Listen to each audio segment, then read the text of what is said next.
Well, apparently Kemi Badenoch actually has a plan, and one which, to be honest, seems right down Reform Street. But just what am I going on about then? Well, apparently she has a plan to ditch stamp duty and is going to be calling it something like the chance to buy. That makes it sound quite similar, doesn't it, to Thatcher's old right to buy scheme, which let council tenants snag their homes at a big discount. And in a piece for The Sun, Kemi actually slammed stamp duty as one of the worst taxes. And to be honest, yes, it certainly is. When I bought my house, it cost me a hefty chunk, which, to be honest, I'm sure I could have found a much better use for that, instead of lining the government's pockets. But anyway, she thinks it's a trap that keeps young people stuck in their parents' spare rooms and pensioners in houses that are way too big for them. And get this, apparently if they scrap it, you'd save £15,000 on a £500,000 home, which, admittedly, yes, is a massive spend that a lot of us couldn't afford, but either way, I'm sure it'll save us poor people a lot of money as well. But apparently there is just one little thing which they're not at the moment, I'm guessing, broadcasting from the rooftops.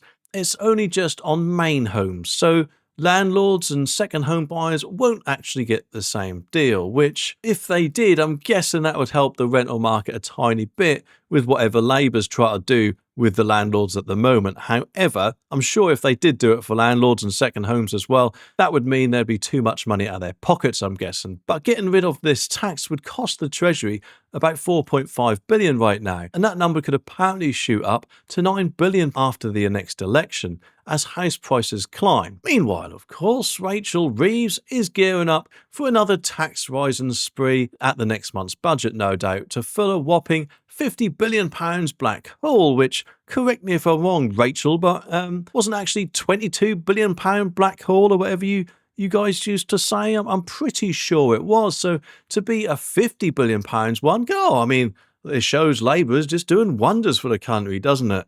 Who knows how much worse this could actually get before 2029. Hopefully we can get an election before then, and I certainly will be celebrating if so. But the Institute of Fiscal Studies is suggesting that she double the council tax on the top two property bands to break in £4.4 billion and tweak inheritance tax by scrapping the extra £175,000 allowance for passing on a main home tax-free, which apparently could bring in around £6 billion.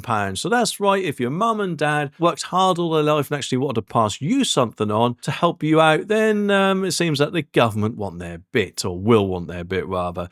So if anything, in my opinion, and I'm betting I'm not alone when I say this, but I think that, if anything, the Institute for Fiscal Studies can actually go F themselves and realise that people are just that, people, and not pound signs. I'm sorry, but we're not. But anyway, they are actually warning her against going for an annual wealth tax, and quite right too. I mean, she's raising enough taxes for people as she is, isn't she? Without adding another one, it'd be absolutely disastrous in my opinion, and if anything, would make actually quite a lot of wealthy people and businesses who are contributing to our economy at the moment, I'm pretty sure it'd make them leave to other countries if they don't have to pay a massive tax over there. But at the end of the day, remember, the Conservatives aren't exactly doing too well nowadays, are they?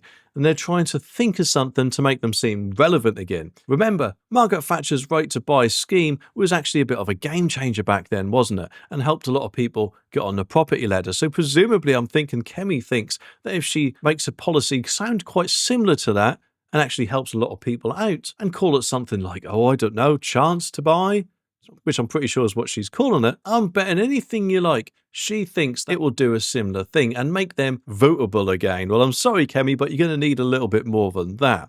Even though she reckons that she's got a solid plan and a solid team behind her, and she had apparently, according to her, I'm guessing, has the guts to just make it happen. But anyway, what do you think about this? Let me know down in the comments, and I'll be back very soon with some more videos. So make sure you click that subscribe button down there so you don't miss my next one.